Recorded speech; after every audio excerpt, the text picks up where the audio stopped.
नमस्कार, आप देख रहे हैं अमर उजाला। मैं हूं आपके साथ ऋतिक सुमन। भारत ने पड़ोसी देश बांग्लादेश से सीमा से होने वाले कुछ सामान के आयात पर प्रतिबंध लगा दिया है।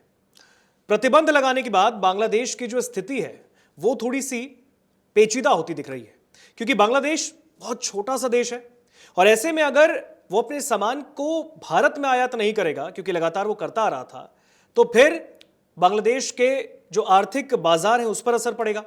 बांग्लादेश अमेरिका जा नहीं सकता, वहां टैरिफ देना है, अगर वो भी नहीं देता तब भी उसके लिए खस्ता हाल वाली हालत हो जाएगी। तो ऐसे में हर तरफ से बांग्लादेश के लिए एक बहुत बड़ी मुसीबत, एक परेशानी का सबब बांग्लादेश के लिए बन गया है। और बांग्लादेश की अभी मौजूदा स्थिति क्या है, इस पर बातचीत करने के लिए हमारे साथ हमारे वरिष्ठ सहयोगी वरुण कुमार जुड़ गए हैं। वरुण जी, भारत और बांग्लादेश एक वक्त एक अच्छा मित्र वाला देश रहा है, एक अच्छी दोस्ती निभाई है, लेकिन इस वक्त हिंदुस्तान ने कहीं ना कहीं बांग्लादेश को सामान हिंदुस्तान में बेचने के लिए मना ही कर दिया है। बांग्लादेश कहीं और जा नहीं सकता, करे तो क्या करे बांग्लादेश?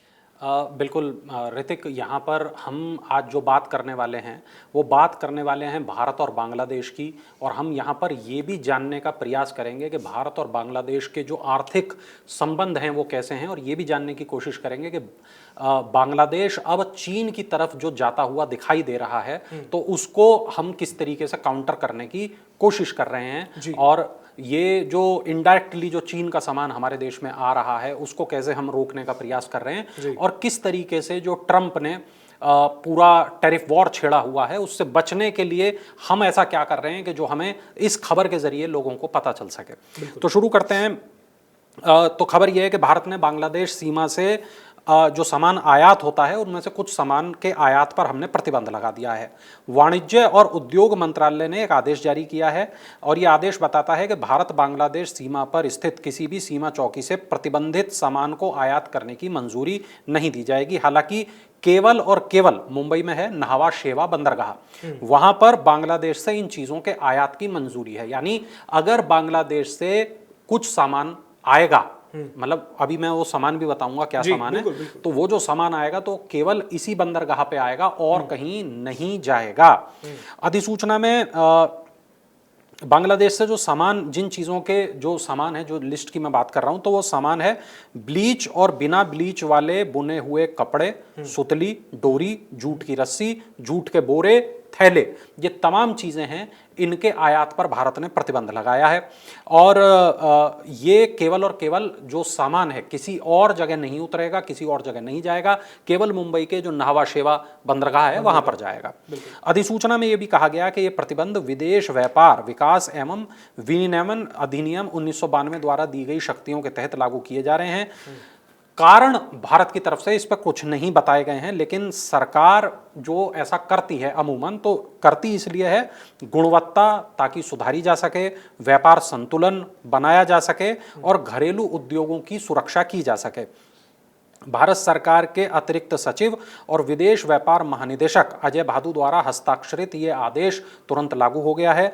जूट क्षेत्र ऐतिहासिक रूप से भारत बांग्लादेश व्यापार संबंधों में एक बड़ा संवेदनशील मुद्दा रहा है हमेशा से, और दोनों ही जो देश हैं वो जूट के बड़े उत्पादक हैं और निर्यातक भी हैं। बांग्लादेश कपड़ा क्षेत्र में भारत के साथ बहुत ज़्यादा प्रतिस्पर्धा करता है और अब अमेरिका ने भारत के ऊपर 50% टैरिफ लगा दिया। इस बात से बांग्लादेश को फ़ायदा होने का अनुमान लगाया जा रहा है। 2023-24 में भारत बांग्लादेश व्यापार 12.9 अरब अमेरिकी डॉलर का था। 2025 में बांग्लादेश को भारत का निर्यात 11.46 अरब अमेरिकी डॉलर रहा, जबकि आयात 2 अरब अमेरिकी डॉलर तक पहुंच गया था। देखिए, अब कुछ ऐसी चीज़ें हैं जिनको जानना समझना ऋतिक हमारे जो दर्शक हैं उनके लिए बहुत ज़्यादा ज़रूरी है।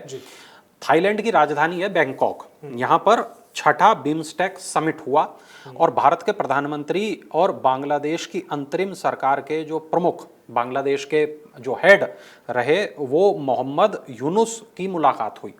यहाँ इन दोनों लोगों की मुलाकात हुई तो ऐसा लगा कि भाई जो दोनों देशों के बीच में थोड़ा तल्खी का माहौल है अब यहाँ खत्म हो जाएगा, लेकिन ऐसा हो नहीं पाया।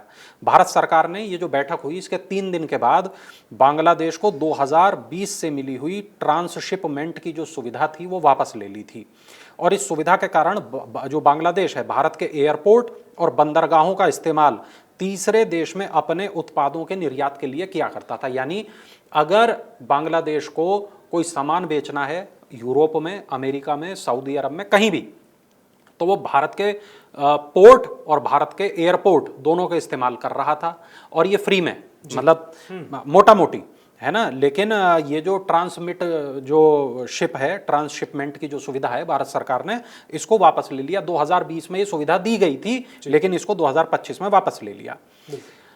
अब उस वक्त भारतीय विदेश मंत्रालय के प्रवक्ता थे रणधीर जायसवाल। उन्होंने कहा कि भारत के एयरपोर्ट और बंदरगाहों पर भीड़ बहुत हो गई, इसलिए हमें मजबूरी में ये फैसला लेना पड़ा। अब जब ये पूरा मामला हुआ तो भारत ने तो ये फैसला लिया, लेकिन बांग्लादेश ने क्या किया? तो बांग्लादेश ने किया ये कि लैंड पोर्ट रूट के जरिए सूत के आयात पर पाबंदी लगा दी। 13 अप्रैल को एक अधिसूचना जारी कर दी। एनबीआर ने बेनापोले, भोमरा, बांग्लाबंधा, बारीमारी और सोना मस्जिद लैंड पोर्ट के जरिए भारत से आयात होने वाले सूत की पर पाबंदी लगा दी। और भारत ने पिछले साल, मतलब 2023-24 का जो वित्तीय वर्ष रहा, उसमें 1.6 अरब डॉलर का सूत बांग्लादेश को बेचा था, वहां पर निर्यात किया था, और 8.5 करोड़ डॉलर का मानव निर्मित फाइबर का निर्यात किया था। और ये जो सूत है ये लैंड रूट के जरिए बांग्लादेश पहुंचाया गया। अब आप इसको इस तरह समझिए कि कोई जो चीज़ है हम सड़क के मार्फत भेज रहे हैं, उसमें अलग खर्चा आता है, और हम पोर्ट पे यानी कि हम पानी के जहाज से भेज रहे हैं, उसमें अलग खर्चा आता है। तो बांग्लादेश ने ये कहा कि भैया लैंड के रास्ते से हमें मत बेचो, जो बेचना है हमें समंदर के रास्ते से बेचो। यानी कि भारत अपना पहले पूरा का पूरा सामान, अगर मतलब मोटा मोटी हमें तो ये समझ में आता है कि मान लीजिए दिल्ली से अगर सामान चल रहा है तो पहले यूपी जाएगा, बिहार जाएगा, बिहार से अपना जो है वो पश्चिम बंगाल जाएगा, बंगाल से जो है वो बांग्लादेश जाएगा। लेकिन अब यहाँ पे उसे करना क्या पड़ेगा? उसे यहाँ पर किसी जो विशाखापट्टनम जैसे किसी जगह पर वो सामान भेजना होगा, उसके बाद पानी के रास्ते से फिर वो सामान बांग्लादेश को भेजना होगा। खैर, तो इसके बाद फिर अगले जब हम देखते हैं तलखी की तरफ, तो 17 मई आती है। 17 मई को भारत सरकार बांग्लादेश से आने वाले कई अहम उत्पादों के आयात पर पाबंदी लगा देती है। विदेश व्यापार निदेशालय एक आदेश जारी कर देता है। बांग्लादेश से जो readymade garment, processed food item, plastic उत्पाद, लकड़ी का फर्नीचर, ये तमाम जो है चीज़ें लैंड पोर्ट के जरिए भारत में नहीं लाए जा सकेंगे। यानी भारत ने उसी की भाषा में उसको जवाब दे दिया। रेडीमेड गारमेंट के आयात की मंजूरी केवल कलकत्ता और न्हावा शेवा, यानी कि जो मुंबई जिसको मैं बता रहा हूँ, वहाँ के समुद्री बंदरगाहों से ही होगी। अब आप सोचिए, अगर मुंबई आपको सामान पहुँचाना हो तो आपको पूरा भारत का चक्कर लगा के जाना पड़ेगा, तब आप मुंबई में सामान उतार पाएंगे। तो क्योंकि भारत ने बांग्लादेश को जो ट्रांसशिपमेंट की सुविधा वापस ले ली थी, जवाब में बांग्लादेश ने ये हरकत की, तो फिर भारत ने भी उसको उसी की भाषा में जवाब दिया। इस व्यवस्था के तहत भारत को बांग्लादेश के हवाई अड्डे, बंदरगाह के माध्यम से तीसरे देशों को अपना निर्यात भेजने का जो छूट मिली हुई थी उसको खत्म कर दिया गया था, जो ट्रांसशिपमेंट की जिसकी हम बात कर रहे हैं। अब जो रेडीमेड गवर्नमेंट का जो लैंड पोर्ट से भारत में आयात प्रतिबंधित हो गया, तो कलकत्ता और न्हावा शेवा के जरिए ही ये हो सकता था। फिर बांग्लादेश से होता क्या था कि असम, मेघालय, त्रिपुरा, मिजोरम, पश्चिम बंगाल, यहाँ जितनी भी ज़मीनी चेक पोस्ट हैं उसके ज़रिए जो बांग्लादेश से चीज़ें आती थी, फलों के स्वाद वाले पेय, कार्बोनेटेड ड्रिंक्स, इनका जो आयात है इसको प्रतिबंधित कर दिया गया। प्रोसेस्ड फूड आइटम, बेकरी उत्पाद, स्नैक्स, कन्फेक्शनरी ज़मीनी रास्ते से भारत में नहीं लाओगे तुम, अब तुम्हें लाना पड़ेगा समंदर के रास्ते से। फिर cotton, yarn waste, PVC, plastic के तैयार उत्पाद, लकड़ी के फर्नीचर, इन सब पे भी यह पाबंदी रहेगी। इसके बाद मछली, एलपीजी, खाद्य तेल, क्रश्ड स्टोन जैसे उत्पादों पर यह प्रतिबंध लागू नहीं होगा। भाई उसे तो भेज दो तुम सड़क के रास्ते से, लेकिन बाकी चीजें समंदर के रास्ते से भेजना। अच्छा, बांग्लादेश के जरिए नेपाल और भूटान को जो ट्रांजिट निर्यात जो हो रहा है उस पर इस प्रतिबंध का कोई असर नहीं होगा। यानी कि बांग्लादेश अगर यही सामान बेच रहा है नेपाल को, तो वो भारत के सड़क के रास्ते का इस्तेमाल करे, नेपाल तक सामान पहुंचा दे, यानी भारत में ना करे, भारत में नहीं आएगा वो सामान। भूटान पहुंचा दे, भारत में नहीं आएगा। तो ये यहाँ पर हुआ। अब आप इसको इसके आगे समझिए। होता यह है कि जो बांग्लादेश है, पूरे जो कहें कि दक्षिण एशिया का जो पूरा मार्केट है, वहां भारत का सबसे बड़ा व्यापारिक साझेदार है। 2023-24 में 14 बिलियन 01 बिलियन अमेरिकी डॉलर का दोनों देशों के बीच में व्यापार हुआ। बांग्लादेश ने भारत को तकरीबन मोटा मोटी मान लीजिए 1.97 यानी 2 मान लीजिए इतने अरब डॉलर का सामान निर्यात किया। और बांग्लादेश का जो सबसे बड़ा निर्यात है वो है कपड़ा। और आंकड़े ये बताते हैं बांग्लादेश की जो टोटल निर्यात से होने वाली आमदनी है उसमें 83% जो हिस्सा है वो रेडीमेड गारमेंट का ही होता है। भारत की जो कपड़ा कंपनियां हैं वो लंबे वक्त से इस बात को शिकायत भी उसकी रहती है कि बांग्लादेशी जो निर्यातक हैं उनको ड्यूटी फ्री चीनी कपड़ा मिलता है और निर्यात सब्सिडी का लाभ भी मिलता है, और भारतीय बाजार में 10 से 15% उनका जो कपड़ा है वो सस्ते पड़ता है और भारत में बना हुआ कपड़ा वो महंगा पड़ता है। इसलिए भारत के जो कपड़ा उत्पादक हैं इस बात से नाराज भी रहते थे। अप्रैल 2025 में बांग्लादेश ने भारत से कॉटन यार्न के निर्यात पर रोक लगा दी और भारत का जो टोटल कॉटन यार्न का ये जो है तकरीबन 45% ये बनता है। तो अप्रैल 2025 में बांग्लादेश ने भारत के साथ ये भी किया। अब आप इसको थोड़ा सा मैं आपको बताऊं तो आप थोड़ा ज़्यादा इमेजिनेशन कर पाएंगे। भारत और बांग्लादेश के बीच तकरीबन 4096 किलोमीटर यानी 4100 किलोमीटर के करीब में लंबी साझा जो बॉर्डर है, दोनों के बीच में शेयर्ड बॉर्डर ये है। विश्व बैंक का ये अनुमान है कि बेहतर कनेक्टिविटी यदि दोनों देशों के बीच में हो जाए तो जो भारत का निर्यात है 172% बढ़ जाएगा बांग्लादेश के अंदर। साल 2015 में दोनों देशों ने भूमि समझौता किया था और समुद्री सीमांकन शांतिपूर्ण समझौता भी किया था। दोनों देश ऐसे हैं, दोनों देश सार्क में हैं, दोनों देश बिम्स्टेक में हैं, BBIN में हैं, हिंद महासागर का जो रिम एसोसिएशन है IORA, दोनों उस संगठन से भी जुड़े हुए हैं। अंतर्देशीय जलमार्ग व्यापार और PIWTT जैसे समझौते भी दोनों देशों के बीच में हैं। चटगांव मोंगला बंदरगाहों तक भारत की पहुंच से पूर्वोत्तर भारत के लिए जो रसद की लागत है वो कम हो जाती है। यानी कि होता क्या है कि अगर भारत को पूर्वोत्तर भारत में, नॉर्थ ईस्ट इंडिया में अगर सामान पहुंचाना होता है तो उसकी लागत ज़्यादा होती है, लेकिन अगर वो सामान हम बांग्लादेश होते हुए वाया बांग्लादेश अगर हम पहुंचाते हैं तो उसी की जो हमें लागत होती है वो हमारी कम हो जाती है। भारत ने बांग्लादेश को तकरीबन 8 अरब अमेरिकी डॉलर का भारी भरकम लोन भी दिया हुआ है और भारत बांग्लादेश को 1160 मेगावाट से ज़्यादा की बिजली की आपूर्ति भी करता है, जिसकी वजह से बांग्लादेश में फैक्ट्रियां चल पाती हैं, है ना। और मैत्री पाइपलाइन हाई स्पीड डीजल का परिवहन होता है और इससे जो हमारे ऊर्जा संबंध है बांग्लादेश के साथ वो भी अच्छे बने हुए रहते हैं। अच्छा, अब NPCI और बांग्लादेश बैंक के बीच एक महत्वपूर्ण समझौता है, भारतीय भुगतान राष्ट्रीय निगम और बांग्लादेश बैंक। हम वहाँ पर UPI में पेमेंट कर सकते हैं। बांग्लादेश में आप अपना फ़ोन लेके जाइए और आप सामान खरीदिए और UPI में वहाँ पेमेंट कर दीजिए, वहाँ पे वो स्वीकार होगा। अच्छा, अब हम आते हैं महत्वपूर्ण बात पर, जो है चीन और बांग्लादेश की जो गलभैयाँ हैं वो पिछले कुछ वक्त से हमें यहाँ पर दिखाई देती हैं। चीन बांग्लादेश का सबसे बड़ा आयुध आपूर्ति करता है, यानी सबसे ज़्यादा हथियार वो बांग्लादेश को बेचता है, यानी बांग्लादेश सबसे ज़्यादा हथियार चीन से खरीदता है, इसको इस तरह समझिए। और जो सैन्य अभ्यास है उसमें बांग्लादेश की वो mदद करता है, जैसे गोल्डन फ्रेंडशिप 2024, चीन बांग्लादेश रक्षा सहयोग, ऐसी जो चीज़ें हैं, जो ड्रिल्स होती हैं, मॉक एक्सरसाइज होती हैं, उसमें दोनों देश मिलते हैं। शेख हसीना जुलाई 2024 में चीन पहुंची थी जी, और मोहम्मद यूनिस जब मुख्य अपना वहाँ कामकाज उन्होंने संभाला, वहाँ के अधिकारी बने, उनके हाथ में सत्ता आई, तो वो सबसे पहले जिस देश में गए वो देश था चीन ने यह कहा कि वो मोंगला बंदरगाह के विकास पर काम करेगा। और चीन ने ये बात कहाँ कही थी, हमने देखा श्रीलंका में कही थी हम्बनटोटा के लिए, और अब हमें दिखाई दे रहा है बांग्लादेश के लिए। ठीक, अब आप आगे बढ़िए। 5 अगस्त 2024 को शेख हसीना की सरकार गिर गई और भारत और बांग्लादेश ने पिछले 1 साल में एक दूसरे पर काफी सारे व्यापारिक प्रतिबंध लगा दिए, ये भी हमने देखा, जो जिसके बारे में मैं इतनी देर से बात कर रहा हूं। भारत ने बांग्लादेशी नागरिकों के लिए वीजा नियम कड़े कर दिए। शेख हसीना के सत्ता से हटने के बाद पर्यटक वीज़ा जो है भारत ने निलंबित कर दिया था और बांग्लादेशियों को इलाज के लिए ही केवल अब भारत वीज़ा दे रहा था।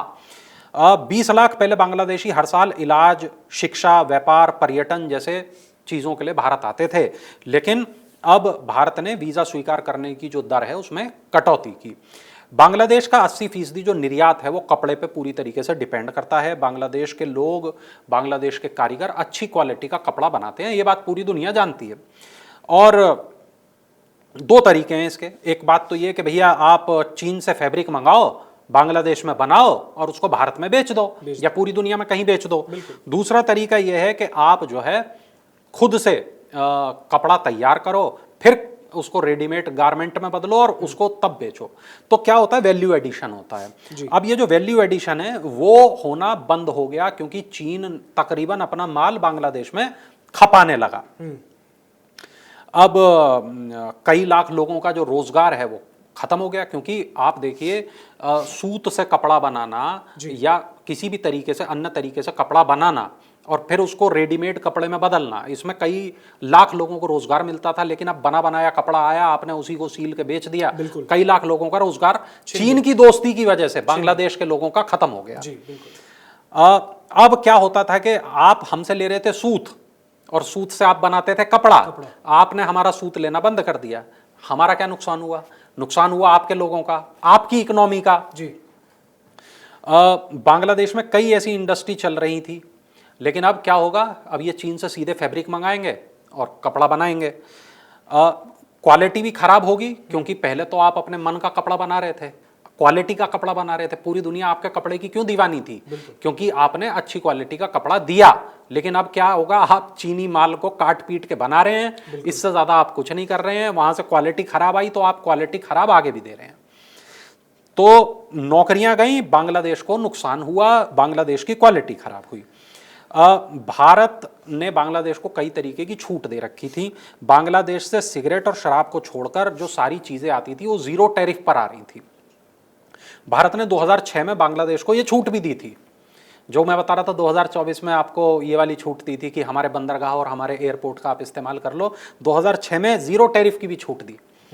बांग्लादेश के लोग चीन से 0 टैरिफ में फैब्रिक खरीद रहे थे, भारत को कपड़े बनाकर बेचते थे। हमारी लोकल इंडस्ट्री को परेशानी होती थी, इसके बावजूद हमने वो छूट देना जारी रखा क्योंकि हमें ये उम्मीद थी कि भाई तुम हमारे पुराने दोस्त हो। लेकिन अब हम ये देख रहे हैं कि तुम्हारी जो मित्रता है वो हमारे साथ तो नहीं है, अब वो चीन के कदमों में हम तुम्हें झुकता हुआ देख रहे हैं। अब 2.1 अरब डॉलर के समझौते बांग्लादेश और चीन के बीच में हुए। अब ये देखिए अब क्या हो रहा है कि चीन तो नज़दीक उनके होता दिखाई दे रहा है, भारत उनसे दूर जाता दिखाई दे रहा है। लेकिन यहाँ भारत ने बांग्लादेश को उसी की भाषा में एक तो जवाब दिया, पहली बात। दूसरी बात ये, भारत ने यहाँ एक तीर से 2 निशाने साधे। एक तो चीन को ये बताया कि आप यहाँ बिना वजह दखल देना बंद करिए, क्योंकि जो कूटनीति है, जो रणनीति है वो हमें भी आती है। और दूसरा, बांग्लादेश को भी ये संदेश दिया कि हमारे साथ संबंध अगर आप खराब करेंगे तो यकीनन आपके आर्थिक व्यापार पर उसका असर साफ तौर पर दिखाई देगा। तो ये 2 चीजें हैं। मुझे लगता है भारत ने बहुत बड़ा ये फैसला किया, जो ये सामान के आयात पर प्रतिबंध लगाया है, और इस भारत के फैसले पर चीन को साधना और बांग्लादेश को साधना एक ही समय में भारत ने ये किया, करके दिखाया। आपका क्या कमेंट है, आप लोग क्या कहेंगे, जरूर कमेंट सेक्शन में जाइए, कमेंट करिए और अपनी जो राय है वो दर्ज कराइए। बिल्कुल, बहुत बहुत धन्यवाद वरुण जी, जिस तरीके से जानकारी आपने इस पूरे खबर पर आपने दी है। और देखिए, भारत ने बांग्लादेश सीमा से होने वाले कुछ सामान के आयात पर तो रोक लगा दी है, प्रतिबंध पूरी तरह लगाया है, लेकिन बांग्लादेश के मन में इन दिनों जो चल रहा है, बांग्लादेश की चीन के साथ सॉफ्ट कॉर्नर और भारत के खिलाफ बेरुखी, कहीं ऐसा ना हो जाए कि भारत अगर अपने तरीके से बेरुखी दिखा दे बांग्लादेश को, तो फिर शायद आने वाले वक्त में चीन भी पीछे आएगा और बांग्लादेश अकेला रह जाएगा। आपको क्या लगता है, कमेंट सेक्शन में जरूर बताइएगा। फिलहाल इस कार्यक्रम में इतना ही, धन्यवाद। अगर आप ये वीडियो YouTube पर देख रहे हैं तो हमारे चैनल को सब्सक्राइब कर बेल आइकन दबाएं, और Facebook पर देख रहे हैं तो हमारे पेज को लाइक करें।